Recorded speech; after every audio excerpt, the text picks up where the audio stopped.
buscar e pedir ao Senhor do seu Espírito e seu amor, e na palavra vou refletir, pois suas ordens eu quero cumprir. Ó Senhor, vem-me dirigir com fervor, quero te seguir para hoje e sempre te honrar e teu amor ao mundo mostrar. Quero louvar e ouvir o Senhor, o seu Espírito libertador. Todo pecado já confessar, tudo que tenho lhe dedicar.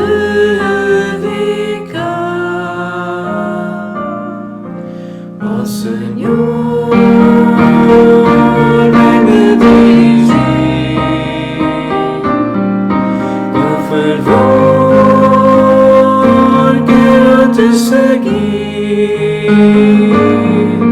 para hoje e sempre te honrar e teu amor ao mundo mostrar. Quero falar e seguir ao Senhor, ao seu Espírito Consolador.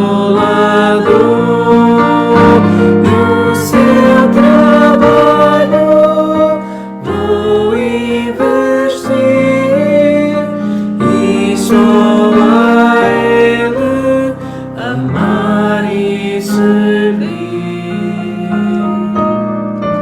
Ó Senhor, vem-me dirigir com fervor, quero te seguir para hoje e sempre te honrar e teu amor ao mundo mostrar.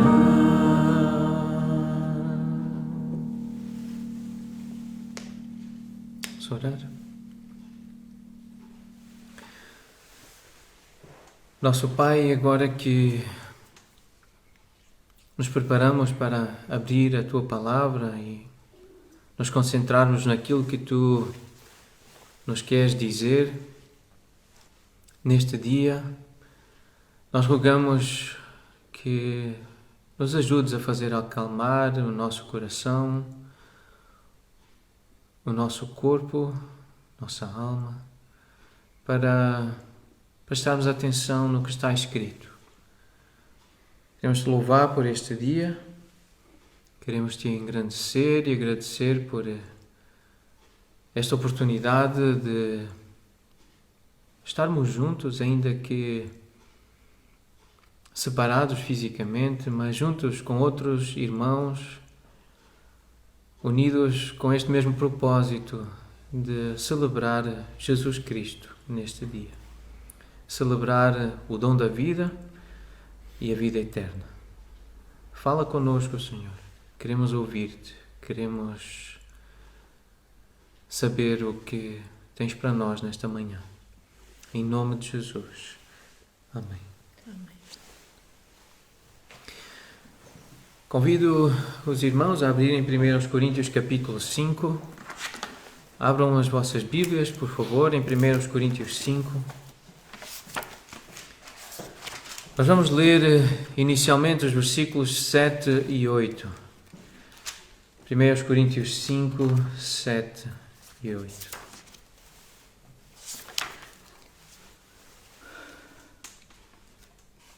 Começa assim o versículo 7. Lançai fora o velho fermento para que sejais nova massa, como sois de facto sem fermento. Pois também Cristo, nosso Cordeiro Pascal, foi imolado. Por isso celebremos a festa não com o fermento velho, ou com o velho fermento, nem com o fermento da maldade e da malícia, e sim com os asmos da sinceridade e da verdade. A versão Almeida Corrigida Fiel, ela traduz o versículo, essa expressão do versículo 7, Cristo, Cordeiro da Páscoa, como literalmente está no grego, Cristo, nossa Páscoa. E começa então o texto, o versículo 7, nesta versão, purificai-vos do fermento velho. A Páscoa tem a ver, portanto, com purificação. Tem a ver com lançar fora o que é impuro. E aqui no texto diz que é o fermento velho. Há pessoas a celebrarem nestes dias, a fazerem uma festa. Interessante aqui como Paulo nos exorta no versículo 8 acerca da festa. Por isso façamos a festa. Ele diz que devemos sim e podemos sim fazer festa. Mas não com o fermento velho, nem com o fermento da maldade e da malícia, mas com os asmos da sinceridade e da verdade. Portanto, a Páscoa tem a ver com o sacrifício de Jesus, com o derramamento do seu sangue. Tem a ver com aquilo que foi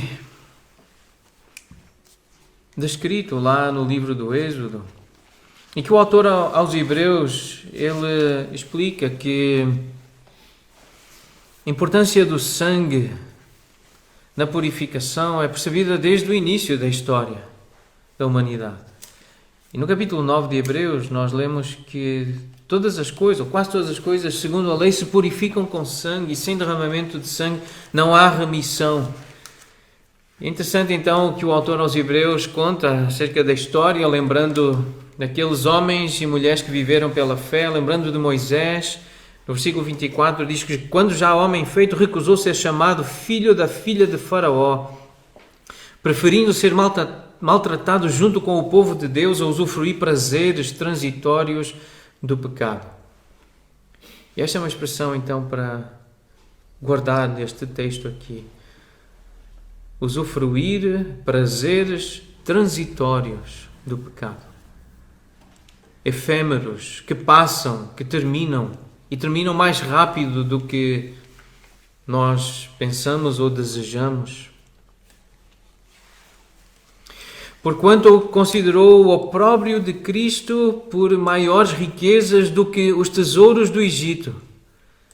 De alguma forma, Moisés já percebia o ungido do Senhor e o Messias a ser revelado na sua própria experiência com Deus. Porque contemplava o galardão. E nós também precisamos contemplar o galardão e a recompensa que Deus dá. Não aquela que o pecado dá, os prazeres da terra dão, que a vida na terra dá, mas contemplar o galardão que Deus dá. Pela fé, Moisés abandonou o Egito, não ficando amedrontado com a cólera do rei, antes permaneceu firme, como quem vê aquele que é invisível. E esta é a nossa experiência de fé também hoje. Ver aquele que é invisível. Jesus não está aqui e nós não o podemos ver com os nossos olhos físicos. Mas esse é o nosso exercício de olhar para Jesus, ressurreto, glorioso, com os olhos da fé. ver aquele que neste momento é para nós invisível.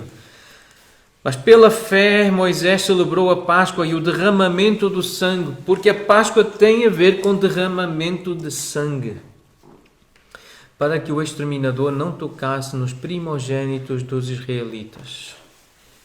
E hoje também celebramos Cristo, a sua morte e ressurreição, o derramamento do seu sangue, o seu corpo que foi dado e partido por nós, para que o exterminador não nos toque, para que o pecado não nos destrua, para que o justo juiz não nos coloque no inferno. Nós adoramos Jesus, nós convertemos-nos a Ele, ou somos guiados pela graça do Senhor mediante a fé que nós depositamos no sacrifício de Jesus. Somos guiados a esse caminho de libertação, de redenção, para fora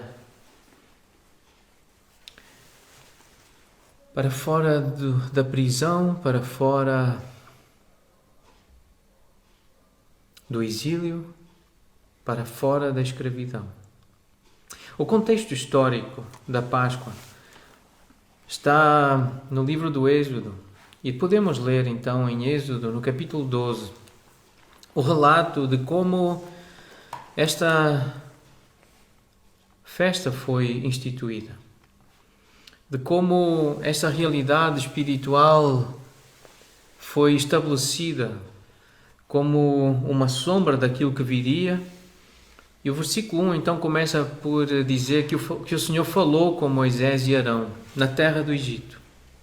E diz então assim o Senhor a Moisés: este mês vos será o principal dos meses, o mês de Nisan. Será o primeiro mês do ano, o ano religioso de Israel. Falai a toda a congregação de Israel, dizendo: aos 10 deste mês, cada um tomará para si um cordeiro segundo a casa dos pais, um cordeiro para cada família. Versículo 5 diz que o cordeiro deveria ser sem defeito. E no versículo 7, então, a orientação acerca de como celebrar, de como fazer. Tomar o sangue e colocá-lo em ambas as ombreiras e na verga da porta, nas casas em que o comerem. Aquela noite comerão a carne assada no fogo. E aqui então algo notável e que precisamos prestar muita atenção. Com pães asmos, com pães sem fermento. E ervas amargas a comerão. Pães sem fermento, ervas amargas. Versículo 11. Desta maneira o comereis: lombos cingidos, sandálias nos pés e cajado na mão, comê-lo-eis à pressa. É a Páscoa do Senhor. Porque naquela noite passarei pela terra do Egito e ferirei na terra do Egito todos os primogênitos, desde os homens até aos animais. Executarei juízo sobre todos os deuses do Egito. Eu sou o Senhor. O sangue vos será por sinal nas casas em que estiverdes. Quando eu vir o sangue, passarei por vós, e não haverá entre vós praga destruidora, quando eu ferir a terra do Egito. Este dia, versículo 14, este dia vos será por memorial e o celebrareis como solenidade ao Senhor. Nas vossas gerações o celebrareis por estatuto perpétuo. 7 dias comereis pães asmos. Logo ao primeiro dia tirareis o fermento das vossas casas, pois qualquer que comer coisa levedada, desde o primeiro dia até ao 7º dia, essa pessoa será eliminada de Israel. Qualquer pessoa que comer coisa levedada com fermento, desde o primeiro dia até o 7º dia, essa pessoa será eliminada de Israel. Versículo 16. Ao primeiro dia haverá para vós outros santa assembleia. Também ao 7º dia tereis santa assembleia. Nenhuma obra se fará nele, exceto o que diz respeito ao comer. Somente isso podereis fazer. Guardai, pois, a festa dos pães asmos, porque nesse mesmo dia tirei vossas hostes da terra do Egito. Portanto, guardareis este dia nas vossas gerações por estatuto perpétuo. Desde o dia 14 do primeiro mês, à tarde, comereis pães asmos até à tarde do dia 21 do mesmo mês. Por 7 dias. Não se ache nenhum fermento nas vossas casas, porque qualquer que comer pão levedado será eliminado da congregação de Israel, tanto o peregrino como o natural da terra.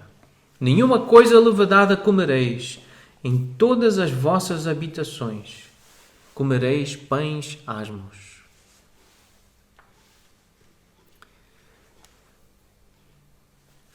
Chamou, pois, Moisés, versículo 21, todos os anciãos de Israel e lhes disse: Escolhei e tomai cordeiros segundo as vossas famílias, e imolai a Páscoa. Tomai um molho de hisopo, molhai-o no sangue que estiver na bacia, e marcai a verga da porta e suas ombreiras com o sangue que estiver na bacia. Nenhum de vós saia da porta da sua casa até pela manhã, porque o Senhor passará para ferir os egípcios. Quando vir, porém, o sangue na verga da porta e em ambas as ombreiras, passará o Senhor aquela porta e não permitirá ao destruidor que entre em vossas casas para vos ferir. Guardai, pois, isto por estatuto para vós outros e para vossos filhos, para sempre. E uma vez dentro na terra que o Senhor vos dará, como tem dito, observai este rito. Quando vossos filhos vos perguntarem que rito é este, respondereis: é o sacrifício da Páscoa ao Senhor, que passou por cima das casas dos filhos de Israel no Egito, quando feriu os egípcios e livrou as nossas casas. Então o povo se inclinou e adorou. E foram os filhos de Israel e fizeram isso, como o Senhor ordenara a Moisés e a Arão, assim fizeram. Antes de voltarmos ao texto de 1 Coríntios e fazer a ligação que fica muito evidente nestes textos, gostaria de fazer um importante parênteses aqui acerca daquilo que nós acabamos de ler, especialmente um destaque para o versículo 14. Nós lemos que este dia vos será por memorial e celebrareis como solenidade ao Senhor. Nas vossas gerações o celebrareis por estatuto perpétuo. Depois no versículo 16 também fala do primeiro dia, fala em Santa Assembleia, também no 7º dia, Santa Assembleia, e diz: nenhuma obra se fará no que diz respeito, exceto ao que diz respeito ao comer, somente isso podereis fazer. Estes memoriais, estas solenidades, estas restrições e proibições foram dadas a Israel. Então, uma nota importante. Nós temos repetido isto nas últimas semanas. Pelo que temos vivido, pelo que temos observado acerca de dúvidas e questões sobre a interpretação da Bíblia, a interpretação do Velho Testamento. Então, uma afirmação importante que nós fazemos acerca destes textos: nós não somos Israel. Nós não estamos debaixo da lei, e sim da graça. Por isso, nós não temos que celebrar este dia como estatuto perpétuo. Nem este dia, 14 de Nisan, a Páscoa, nem o domingo, ou, como algumas pessoas chamam, o sábado cristão. Porque nós não estamos debaixo da lei. Paulo, ao falar deste assunto, ele refere-se a este assunto indiretamente em 1 Coríntios 9, quando ele se refere aos judeus, aos israelitas. Ele diz no versículo 20, procedi, em 1 Coríntios 9, 20, procedi para com os judeus como judeu, a fim de ganhar os judeus para os que vivem sob o regime da lei, como se eu mesmo estivesse, como se eu mesmo ainda vivesse debaixo da lei. Mas ele tinha um propósito para ganhar os que vivem debaixo da lei, embora eu não esteja debaixo da lei. Aos sem lei, como se eu mesmo o fosse, não estando sem lei para com Deus, mas debaixo da lei de Cristo. A lei que nós, igreja, identificando-nos nós com os apóstolos e com Paulo, nós estamos debaixo da lei de Cristo, não debaixo da lei de Moisés ou do Velho Testamento, da lei cerimonial. E neste texto, Paulo fala dos judeus, dos israelitas, como alguém que não é judeu, como alguém que não é israelita neste sentido, porque ele agora é parte da igreja, do novo povo de Deus. E por isso ele fala como alguém que não está integrado naquele outro grupo. Embora ele tivesse nascido judeu, israelita, mas ele não se identifica como judeu, ele não está debaixo da lei. É por isso que ele diz aos irmãos da Galácia: guardais dias e meses e tempos e anos, receio de vós tenho eu trabalhado em vão para convosco. Nós não celebramos este dia de uma forma a cumprir um estatuto perpétuo, um dia solene. Nós temos feito a decisão de guardar todos os dias. Nós temos feito a difícil decisão de cultuar todos os dias e considerar iguais todos os dias. E todos os dias devem ser solenes e santos, e todos os dias devem ser vividos na presença do Cordeiro. Nós reunimos-nos ao domingo porque assumimos um compromisso, fizemos uma aliança de nos reunirmos ao domingo. É feriado, domingo é feriado, todas as semanas o domingo é considerado um feriado. O domingo é o primeiro dia da semana e a importância desta ideia das primícias, do primeiro fruto nas Escrituras, é o primeiro pensamento, é a primeira parte do salário, é o primeiro filho, é primícias como forma de adoração ao Senhor. Este é o primeiro dia da semana, queremos consagrá-lo ao Senhor também de uma forma especial. Os primeiros cristãos reuniam-se no primeiro dia da semana para partir o pão. E Jesus ressuscitou no primeiro dia da semana. Nós reunimos-nos no domingo, no primeiro dia da semana, por causa da lei de Cristo, para nos amarmos uns aos outros, para nos estimularmos ao amor e às boas obras e para edificação mútua. Nós reunimos-nos então porque este é um dia apropriado, é um dia que facilita a nossa reunião. Mas não porque estamos debaixo da lei de Moisés ou de Israel ou do velho pacto ou da velha aliança. Não estais debaixo da lei, e sim da graça, disse Paulo aos Romanos, no capítulo 6, versículo 14. Voltando a Êxodo 12, o versículo 15 diz, então, 7 dias comereis pães asmos. Logo ao primeiro dia tirareis o fermento das vossas casas, pois qualquer que comer coisa levedada desde o primeiro dia até o 7º dia, essa pessoa será eliminada de Israel. O versículo 19 diz, então, por 7 dias não se ache nenhum fermento nas vossas casas, porque qualquer que comer pão levedado será eliminado da congregação de Israel, tanto o peregrino como o natural da terra. Nenhuma coisa levedada comereis, em todas as vossas habitações comereis pães asmos. Então, por que este destaque acerca do pão sem fermento, o pão asmo? Por causa do princípio que Paulo lembra em Gálatas 5, versículo 9, porque um pouco de fermento leveda toda a massa. Este é um princípio. O fermento, a levedura, ela multiplica-se silenciosamente, permeando tudo o que ela toca. Esse é o fenómeno da levedura. Ela permeia tudo o que ela toca. E Jesus, ele usa a ideia do fermento em Mateus 16, falando com os seus discípulos. Ele diz assim, vede e acautelai-vos do fermento dos fariseus e dos saduceus. E eles não entenderam, portanto Jesus teve que explicar no versículo 12 que o que Jesus estava a falar não era de fermento de pães, mas da doutrina dos fariseus e dos saduceus. É doutrina.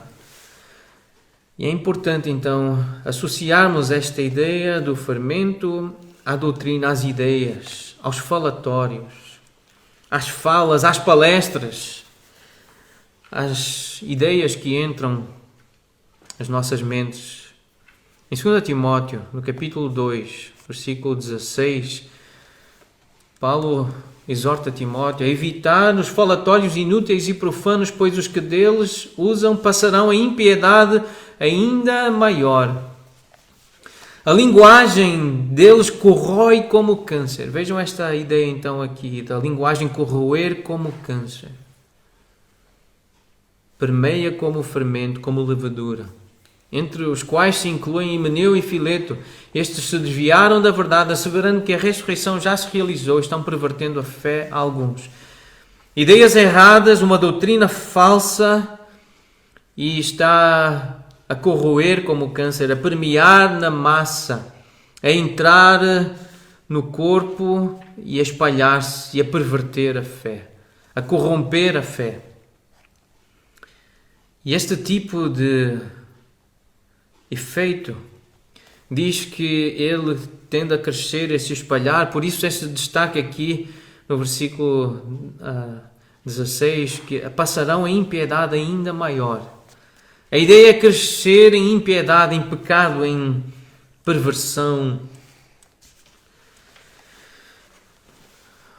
Tive acesso a um comentário de um livro escrito por um médico psiquiatra. O nome dele é Karl Menninger. O título do livro é O que é que aconteceu com o pecado? É a tradução do inglês. O que é que aconteceu com o pecado? Uma pergunta. E o autor do livro, ele diz assim: até mesmo a palavra pecado, que parece ter desaparecido de entre nós, costumava ser orgulhosa. Era uma palavra forte, sinistra e séria. Mas a palavra saiu de cena, reconhece este autor, e nós sabemos que nos nossos convívios, nos nossos contactos, podemos concordar com este autor. A palavra pecado saiu de cena, quase desapareceu. A palavra juntamente com o conceito. E ele pergunta, porquê? Será que ninguém mais peca? Será que alguém ainda acredita em pecado? Porquê? Porque homens e mulheres têm levedado a sociedade, a nossa sociedade, com a ideia de que as pessoas já não adulteram, elas têm casos. Os executivos ou os políticos, eles não roubam, eles cometem fraude. Supostos cristãos têm fermentado as igrejas, afirmando que a ansiedade e a preocupação não são evidências de incredulidade, de desconfiança, mas são transtornos, são doenças, desequilíbrios químicos. Ou seja, é doutrina, são palavras, é a linguagem que tem chegado à nossa sociedade, ao nosso convívio, à igreja. E vamos acreditando nestas afirmações que homens e mulheres vão trazendo, vão infiltrando para levedar, para corroer a comunhão, a saúde, a vitalidade do corpo. Jerry Bridges, no seu livro Pecados Intocáveis, um livro que já há algum tempo partilhei com os irmãos acerca da importância deste livro, lê-lo, como ele é penetrante, como ele é provocador e como ele é um livro muito bom para um exame a si próprio, a nós mesmos. O livro chama-se Pecados Intocáveis. E ele confronta-nos com esta realidade. Ele começa este livro com uma referência precisamente à igreja de Corinto. Ele diz que a igreja de Corinto é um exemplo típico da grande balbúrdia moral e teológica. Os crentes eram orgulhosos e rebeldes, toleravam a indecência, processavam-se uns aos outros, vangloriavam-se da liberdade em Cristo, exageravam na ceia do Senhor, estavam equivocados quanto aos dons espirituais e confusos sobre a ressurreição dos salvos. Uma balbúrdia moral e teológica. Contudo, ao escrever-lhes, Paulo chama essa turma de santos, essa malta, esse pessoal, eles são santos. Orgulhosos, rebeldes, a tolerar indecência, mas chama esses homens e mulheres de santos. ou chamados para serem santos. E é assim que nós também desejamos e precisamos abordar este assunto com clareza na confrontação, tocando nos pecados, chamando-os pelo nome, não nos considerando inimigos, mas advertindo-nos como irmãos. É assim que devemos viver a igreja, é assim que devemos viver a Páscoa. O verdadeiro sentido da Páscoa, o que significa a Páscoa. E significa tocar em pecados, sim. Nós não podemos admitir pecados intocáveis. Nós temos que tocar neles, sim. Temos que os chamar pelo nome. E não somos inimigos por dizer a verdade uns aos outros. E não devemos considerar inimigo quem nos diz a verdade e quem nos confronta e quem nos adverte. Mas devemos nos considerar irmãos e fazer aquilo que a Bíblia nos ensina a fazer para celebrar verdadeiramente a Páscoa, como queremos celebrar mais este domingo, como celebramos no passado e, se Deus permitir, celebraremos no próximo. Voltando então a 1 Coríntios 5. O versículo 1 diz: geralmente se ouve que há entre vós imoralidade, e imoralidade tal como nem mesmo entre os gentios. Então Paulo está a tocar num pecado. Ouve-se que há entre vós, há no vosso meio, eu ouvi, foi-me dito, eu fiquei a saber de um escândalo sexual. No meio da igreja aí, que nem fora da igreja seria tolerado, mas está a ser tolerado aí no vosso meio. Isto faz-nos lembrar o supremo pastor das nossas almas, a forma como ele olha para a igreja. Ele diz: eu conheço as tuas obras. Eu ouvi, eu vi. É assim que ele fala com as igrejas no Apocalipse. Jesus diz: eu conheço as tuas obras. E ele elogia as obras. Aquilo que ele pode elogiar, ele elogia. Tu tens a teu favor, por exemplo, que odeias as obras dos nicolaítas, as quais eu também odeio. Ou seja, eu tenho coisas a teu favor. E é importante, quando nós vemos virtude na vida dos nossos irmãos, podemos elogiar e edificar a vida dessa pessoa com elogios graciosos, elogios que reconhecem o favor de Deus na vida daquela pessoa, que a leva a praticar determinadas obras que dão glória a Deus. Mas o Senhor também diz: tenho porém contra ti. Eu conheço as tuas obras, eu sei que há coisa a teu favor, mas eu tenho algumas coisas contra ti. E o Senhor Jesus também toca no pecado. Ele toca, ele identifica. Nas cartas, Apocalipse 2 e 3. E ele diz: lembra-te onde caíste, arrepende-te, volta à prática das primeiras obras. Se não, eu venho a ti e moverei do seu lugar o teu candeeiro, caso não te arrependas. Porque eu, diz Jesus, eu repreendo e disciplino a quantos amo. Sê, pois, zeloso e arrepende-te. Então, porque ama, Jesus toca no pecado. Ele identifica o pecado. Ele chama o pecado pelo nome. Ele repreende e disciplina. E chama ao arrependimento. Este é o nosso Senhor.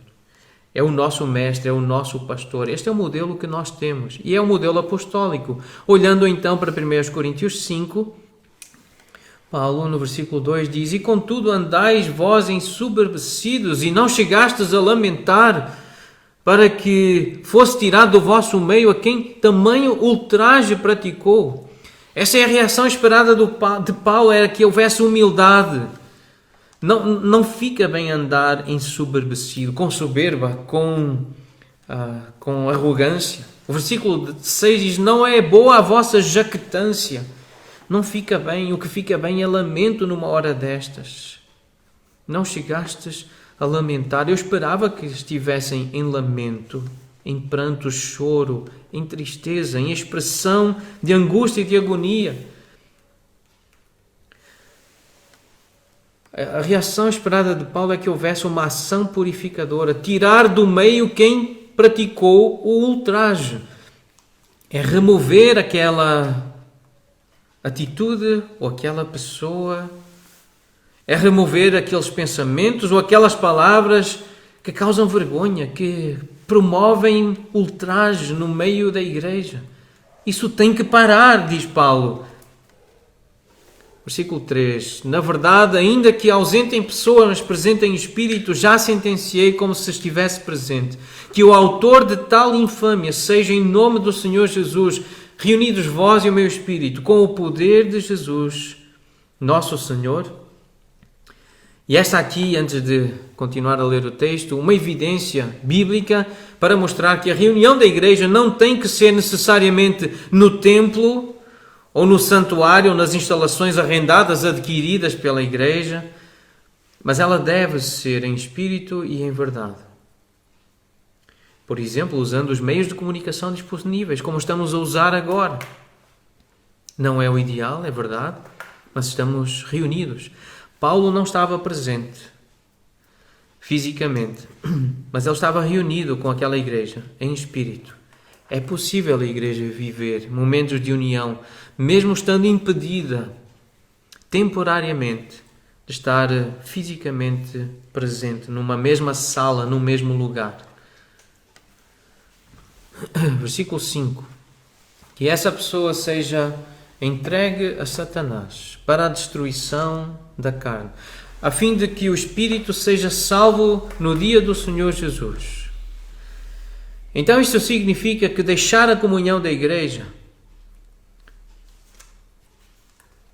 é sinônimo de estar ou de ser entregue a Satanás. Quando falamos de igreja, aqui falamos da igreja corpo de Cristo, vivo na terra. Deixar de ter comunhão com crentes, com pessoas que querem aprender com Jesus, querem obedecer a Jesus, querem crescer na graça de Jesus. Deixar a comunhão da igreja de Jesus é sinônimo de estar entregue a Satanás. Quando alguém é excluído, é excomungado da igreja, fica entregue a Satanás.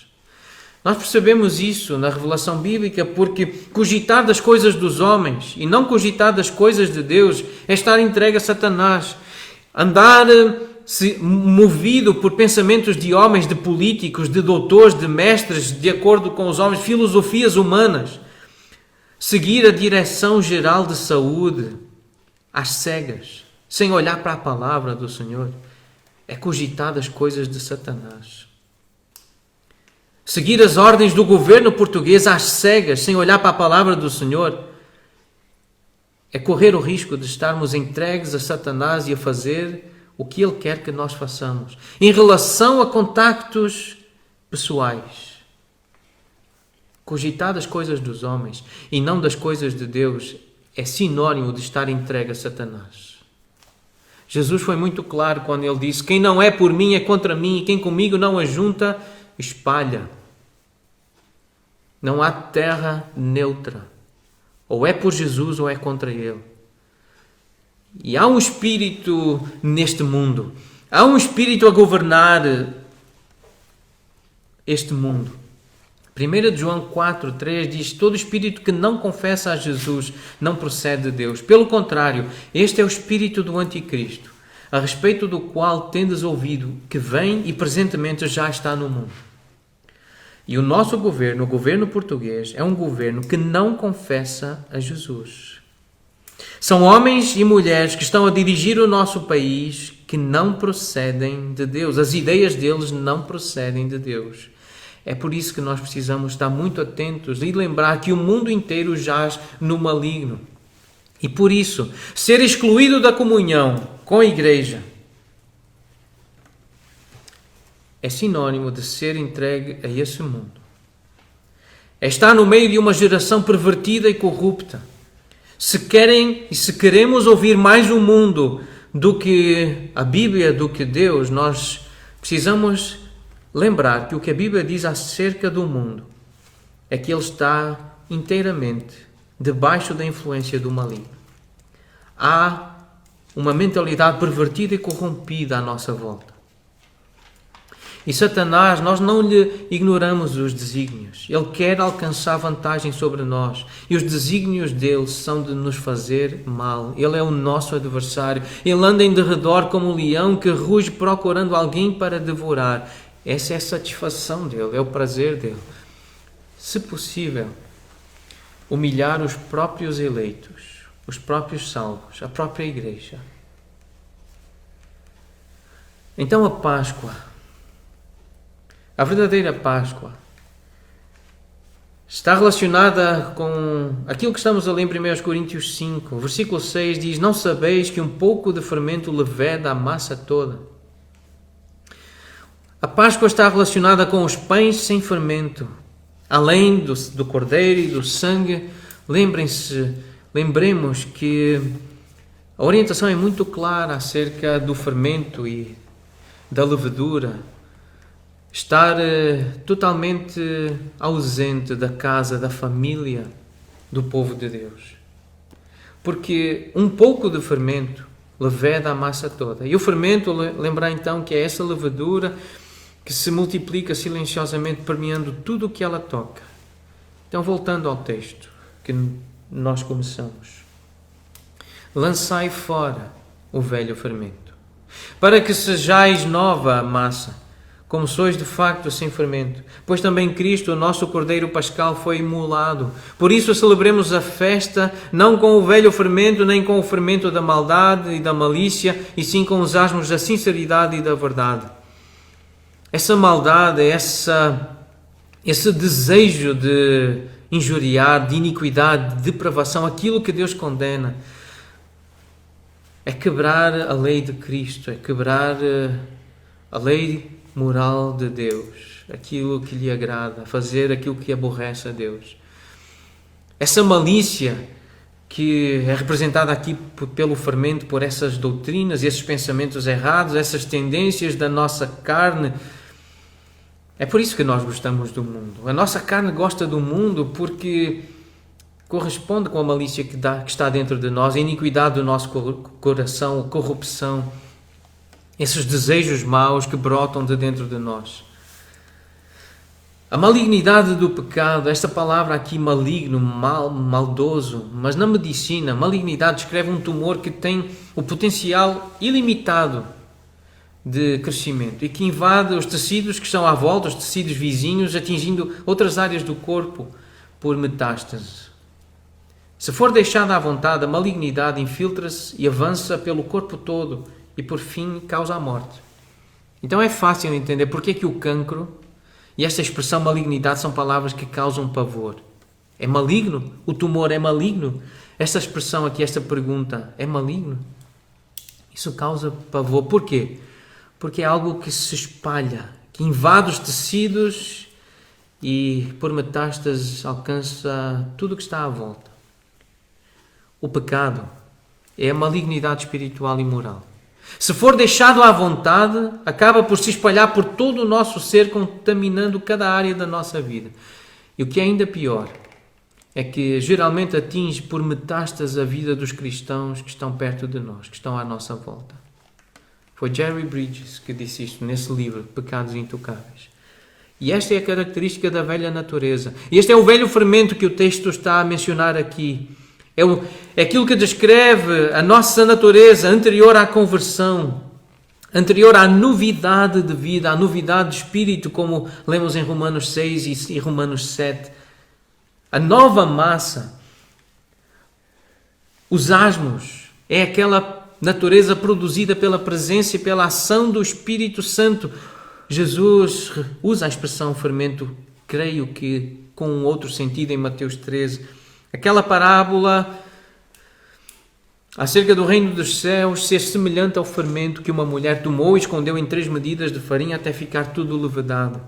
É essa influência de Deus em nós, efetuando em nós o querer e o realizar segundo a sua boa vontade. É aquilo que o Deus da paz faz no nosso coração, santificando-nos em tudo, como lemos em 1 Tessalonicenses 5, para que o nosso espírito, alma e corpo sejam conservados íntegros e irrepreensíveis na vinda do nosso Senhor Jesus, porque Ele é fiel, Ele é que produz essa nova massa, é o seu Espírito que fará. Fiel é o que vos chama, o qual também o fará. É essa influência, essa ação do Espírito Santo como fermento dentro de nós. Essa é a nova massa, essa é a nova influência que nós temos dentro de nós, que produz pureza. Os pães da pureza, da sinceridade, da ingenuidade, da simplicidade, voltar ao Éden, voltar ao jardim, à pureza devida a Cristo. Essa verdade de acordo com o que é real, sem deturpar factos. É aquilo que é certo. É a verdade como ela é ensinada na revelação bíblica e não na psicologia ou na filosofia humana. Mas é a revelação de Deus, com respeito a Deus e à execução dos seus propósitos através de Cristo. E com respeito aos deveres do homem, opondo-se às superstições dos gentios, às invenções dos judeus e às opiniões e preceitos de falsos mestres, até mesmo entre os que se dizem cristãos. Esta verdade é sinceridade da mente, livre de paixões, pretensões, simulações, de falsidade ou de engano. É esse tipo de pão, o pão asmo, que nós devemos comer e desejar às nossas famílias. É isso que nós devemos viver, a integridade e a verdade. Versículo 9.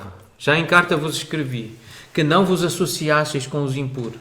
Refiro-me com isto não propriamente aos impuros deste mundo, ou aos avarentos, ou roubadores, ou idólatras, pois neste caso terias que sair do mundo, mas agora vos escrevo que não vos associeis com alguém que, dizendo-se irmão, for impuro, ou avarento, ou idólatra, ou maldizente, ou beberrão, ou roubador, com esse tal nem ainda comais. Pois com que direito haveria eu de julgar os de fora? Não julgais vós os de dentro, os de fora, porém, Deus os julgará. Expulsai, pois, de entre vós o malfeitor. Esta ideia, então, ela é repetida no Novo Testamento, com base no Velho Testamento, com base na relação com Deus. Em Hebreus 12 diz o Senhor assim por meio do autor desta carta, versículo 14, segui a paz com todos e a santificação, sem a qual ninguém verá o Senhor. Atentando diligentemente porque ninguém seja faltoso, separando-se da graça de Deus. Porque quando alguém é faltoso, quando alguém anda em falta, separa-se da graça de Deus. Nem haja alguma raiz de amargura que brotando vos perturbe e por meio dela muitos sejam contaminados. Esta é a ideia daquilo que acontece quando algo sujo, o fermento, o cancro aparece, muitos são contaminados. Nem haja algum impuro ou profano. Então precisamos entender este versículo, o que significa esta raiz de amargura. É uma citação de Deuteronômio 29. A partir do versículo 18 lemos que entre vós não haja homem nem mulher, está a falar de pessoas. Entre vós, esta raiz de amargura refere-se a gente, homens, mulheres. Não haja entre vós famílias cujo coração se desvia do Senhor, nosso Deus. Pessoas que se afastam de Deus. Não haja no vosso meio pessoas que andam longe de Deus e que vão servir aos deuses destas nações, a ídolos, para que não haja entre vós raiz que produza erva venenosa e amarga. De novo, uma relação com as ervas amargas que Israel foi lembrado, deveria comer, para lembrar do que o pecado faz. O pecado traz amargura, amarga o nosso paladar. Essas pessoas chamadas aqui de raiz amarga ou raiz de amargura são pessoas que, ouvindo as palavras do Senhor, as rejeitam. E começa a achar que tem paz e terá paz, ainda que ande na perversidade do seu coração. São pessoas que acham que podem andar em paz longe de Deus, longe de Jesus, afastadas da comunhão do corpo de Cristo. Essa é uma pessoa considerada raiz amarga, raiz de amargura. E a Igreja não pode permitir que pessoas andem assim no seu meio. Precisamos atentar diligentemente, diz o autor aos Hebreus. E atentar diligentemente é o verbo episcopel. Dá a palavra episcopos, bispo, presbítero, o supervisor da Igreja. É aquele que inspeciona, que vigia, aquele que se preocupa, que cuida da igreja. É uma tarefa que era dada aos anciãos, aos presbíteros, aos pastores, olhar cuidadosamente, tomar cuidado do rebanho de Jesus. Esta é a palavra que está aqui em Hebreus 12. Atentando diligentemente, supervisionem, inspecionem, vigiem, preocupem-se, olhem para as pessoas, para o seu coração, vejam como é que elas estão a andar. Voltando a 1 Coríntios 5. Não julgais vós os de dentro? E de novo, esta ideia tem a ver com inspecionar. não é julgar no sentido de ser superior, de ser o juiz, mas é de ter uma opinião baseada em factos, em verdades. É discernir entre o certo e o errado, é julgar os de dentro, julgar a igreja, julgar o coração, julgar a mente, o comportamento, à luz da palavra de Deus, fazendo boas perguntas. Este é o nosso papel, julgar os de dentro, ver se há raiz amarga no nosso meio, ver se há fermento, e se é fermento tem que sair. Se é raiz amarga tem que sair. Se é incrédulo, se está a andar, se diz irmão, mas anda como imoral, como incrédulo, tem que sair do nosso meio. É preciso discernimento, é preciso fazer distinção. É preciso fazer como Jesus: eu conheço as tuas obras, eu sei que há coisas a teu favor, mas eu tenho porém contra ti. Jesus fez isso. Lembra-te de onde caíste, arrepende-te, volta à prática das primeiras obras, porque eu repreendo e disciplino a quantos amo.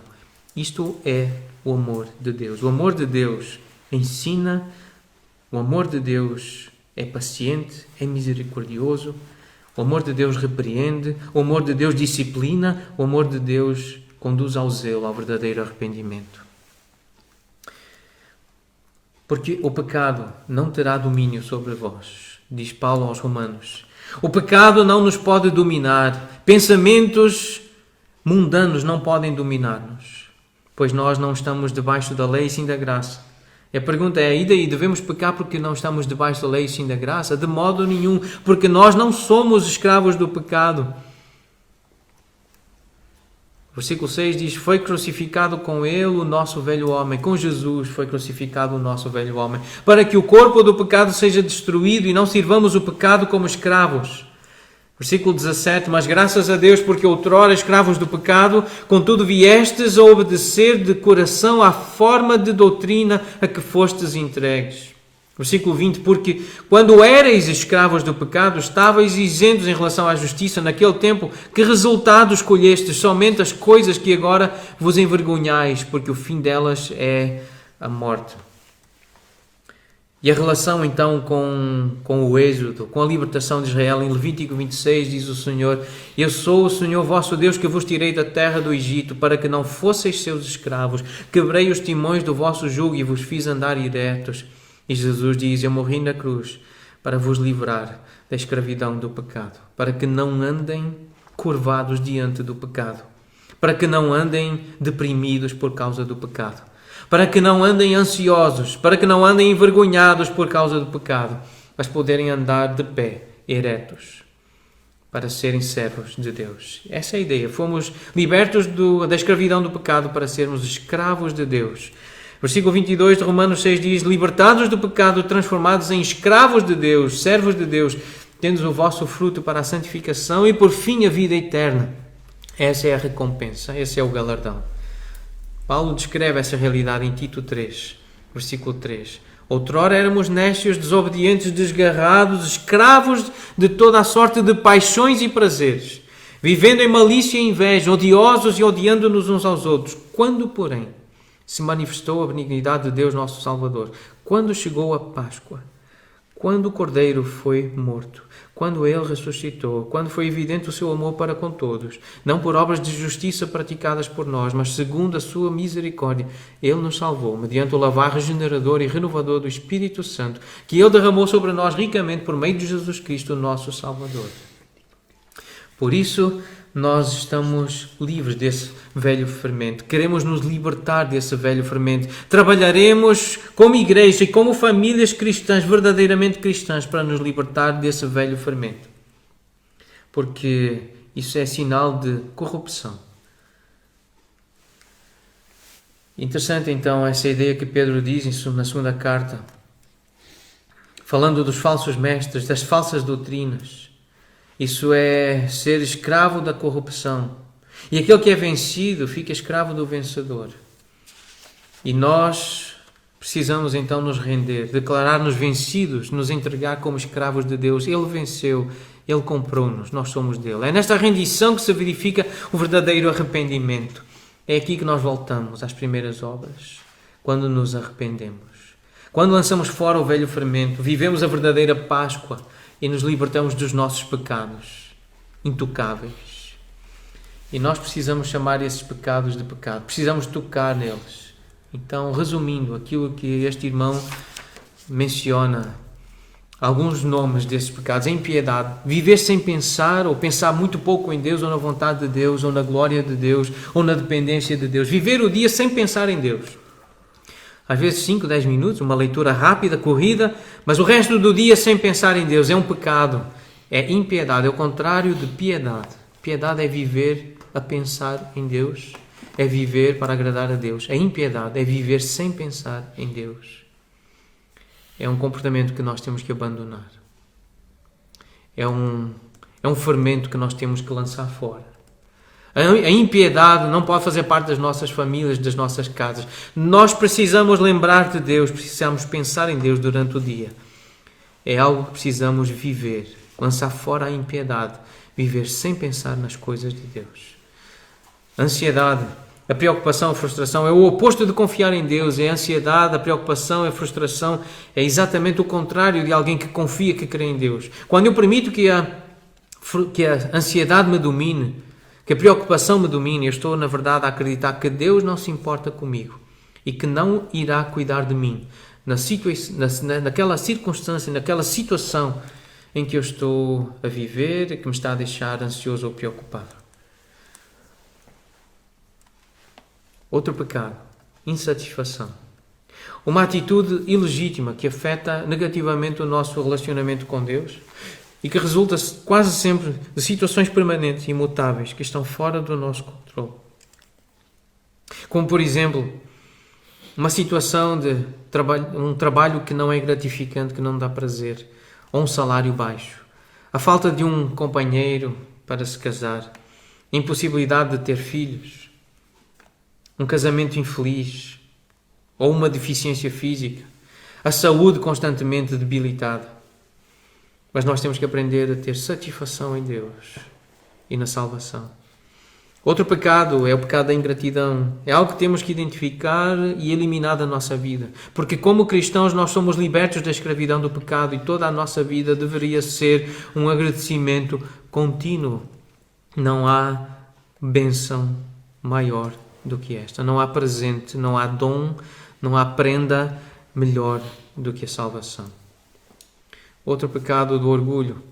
O orgulho do moralismo, o orgulho da doutrina correta, o orgulho das realizações, o orgulho do espírito independente, ou seja, resistência à autoridade, a insubmissão às autoridades na nossa vida. Isso precisa ser removido. O egoísmo, manifestado nos nossos interesses, na forma como usamos o nosso tempo, o nosso dinheiro, como falta cortesia no trato, sensibilidade para com as outras pessoas. Isso precisa ser removido da nossa vida. O descontrolo no uso da língua, os desejos, as emoções, as paixões. Isso pode ser percebido na forma como nós comemos, como bebemos, o dito temperamento, a forma como usamos então as finanças, o entretenimento, passatempos, hobbies, uso de tecnologia, compulsão por compras. O descontrolo tem que ser removido da nossa vida. Nós temos que ser pessoas controladas. Como cristãos, nós precisamos exigir uns dos outros domínio próprio e controlo. Outro pecado que precisa ser mencionado e tocado é a impaciência e a irritabilidade. A impaciência é um sentimento de profundo aborrecimento com as falhas e os erros, geralmente involuntários dos outros. A irritabilidade é a frequência com que a pessoa fica impaciente com as coisas mínimas. E isso não pode ser tolerado entre nós. Outro pecado é a ira. Mas o que é a ira? Muitos responderiam: eu não sei definir, mas eu reconheço-a quando a vejo, especialmente se for dirigida a mim. Mas a ira, no dicionário, é definida assim: um profundo sentimento de rancor e normalmente de antagonismo. Vem acompanhada de emoções pecaminosas e de palavras e atitudes que magoam aqueles que são objetos do seu furor. Existem algumas ervas daninhas da ira: o ressentimento, que é essa ira guardada no peito; a amargura, que é um ressentimento que se transformou em animosidade contínua, aquela disposição para discutir e lutar continuamente; a inimizade e a hostilidade, que é um nível mais elevado de uma má vontade ou de animosidade. O ódio é esse furor dirigido a alguém, o conflito constante e que se percebe especialmente entre fações. Outro pecado comum entre os crentes e os que estudam mais a Bíblia é a mania de julgar. Este pecado é praticado quase sempre sob o disfarce do zelo pelo que é certo. Mania de julgar convicções diferentes, diferenças doutrinárias, ter um espírito crítico de menosprezar, rebaixar o outro.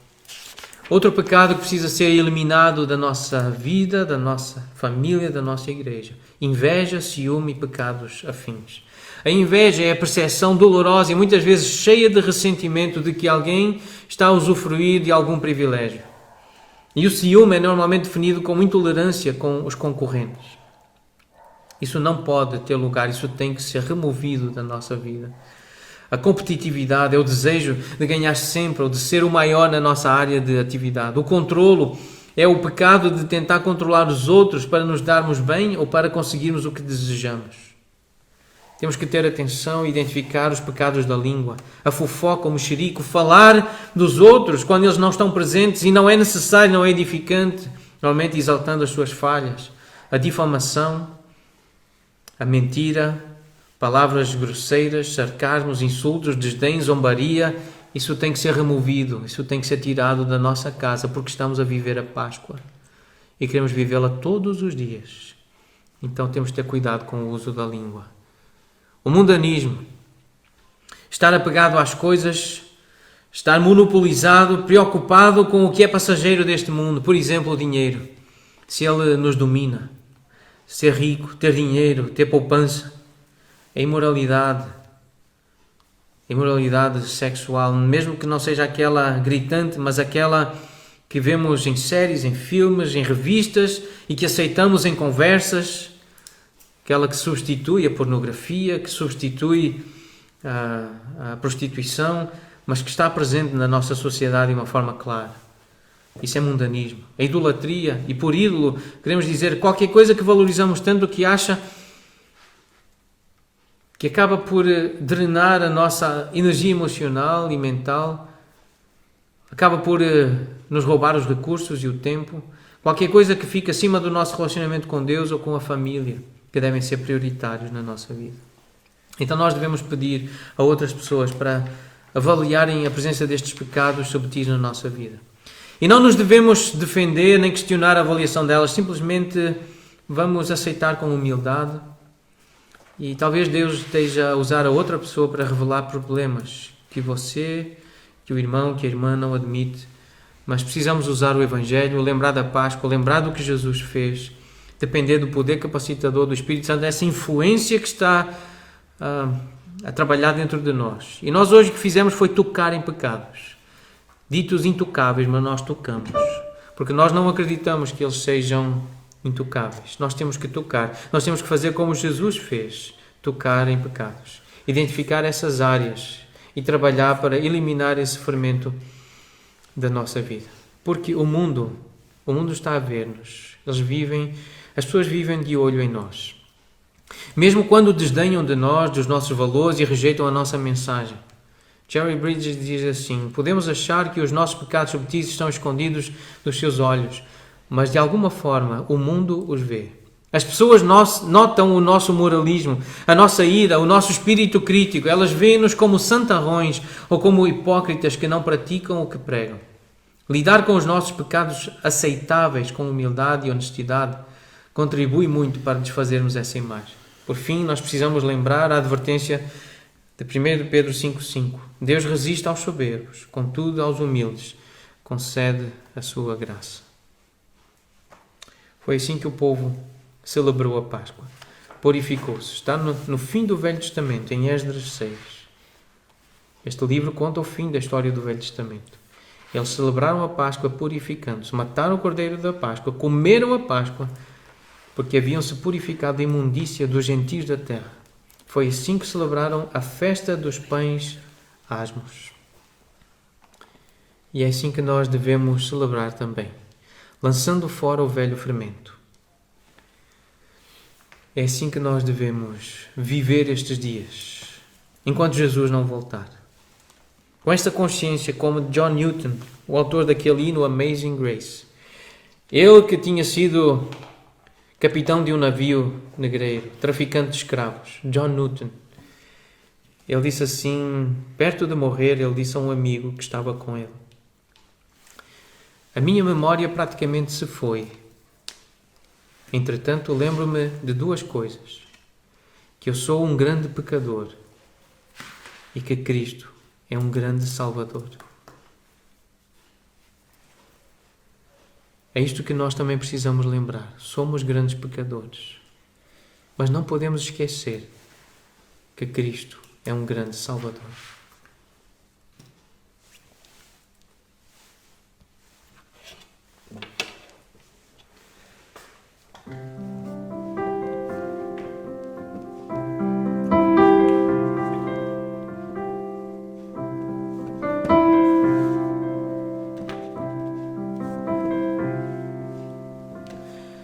Salvador maravilhoso, Deus que tomou meu lugar,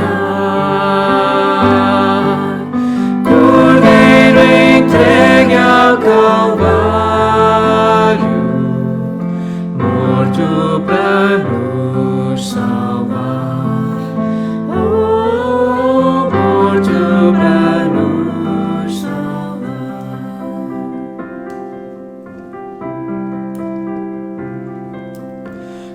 Consolador, conselheiro, Deus que me vem abraçar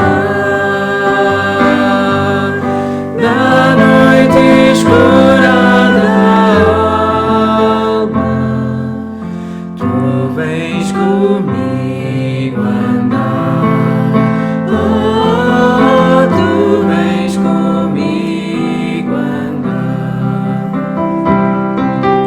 Por isso nós te adoramos, por isso vamos louvar, pois essa graça que sara, só tu nos podes dar, oh, só tu nos podes dar.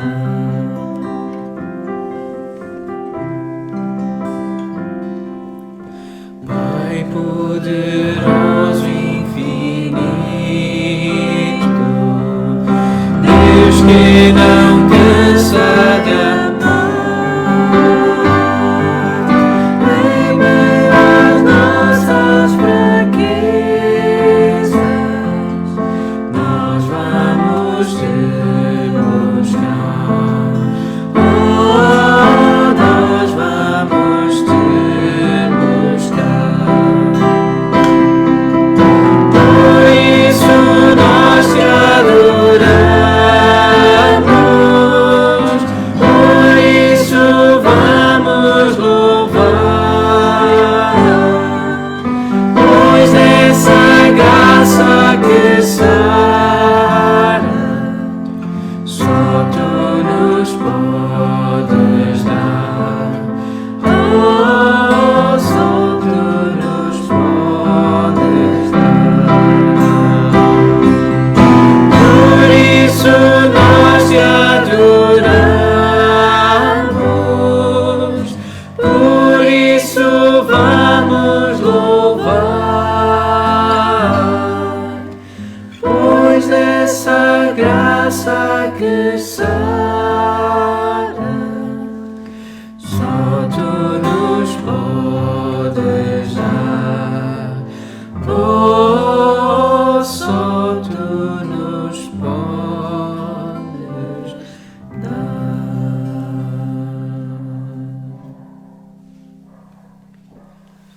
Senhor, obrigado por esta graça, obrigado por tão grande salvação, obrigado por isto, a quem honramos nesta manhã. Obrigado. Louvamos o teu nome. Amém.